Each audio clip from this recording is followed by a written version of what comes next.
Hello all, welcome to the review of Avatar Fire and Ash, directed by James Cameron. నాకైతే movie నచ్చింది.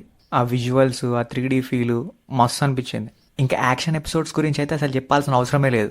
James Cameron create చేసిన ఆ వరల్డ్కి, ఆ విజువల్స్కి, ఆయనకున్న విజన్కి ads of. టెక్నికల్గా ఈ ఫిల్మ్ అయితే బ్రిలియంట్ ఉంది. అవతార్ పార్ట్ 1 కంటే బాగున్నదా అంటే ఇట్స్ నో. పార్ట్ 2 కంటే బెటరే కానీ పార్ట్ 1 రేంజ్ అయితే మ్యాచ్ చేయలేకపోయింది. ఈ మూవీకి అయితే స్టోరీని అంత ఎక్స్పెక్ట్ చేయొద్దు. సేమ్ అదే స్టోరీ పార్ట్ 1, పార్ట్ 2, పార్ట్ 3. కానీ ఆ విజువల్స్, ఆ ట్రీట్మెంట్ అంతా చాలా కొత్తగా ఉంది. ఎమోషన్స్ కూడా కొన్ని కనెక్ట్ అయినాయి, కొన్ని కనెక్ట్ కాలే. ఫస్ట్ హాఫ్లో ఒక పెద్ద యాక్షన్ సీక్వెన్స్ ఉంది అండ్ సెకండ్ హాఫ్లో కూడా ఒక పెద్ద యాక్షన్ సీక్వెన్స్ ఉంది. వీటికే నాకు తెలిసి ఒక 1 అవర్ ఉంటుంది మూవీ. మిగతాదంతా డ్రామా అండ్ ఆ ఎమోషన్స్. మనం పోయేది ఎట్లయినా విజువల్స్ కోసమే, కాబట్టి ఖచ్చితంగా సాటిస్ఫై అవుతారు. ఓవరాల్గా ఇట్స్ అ గుడ్ ఫిలిం.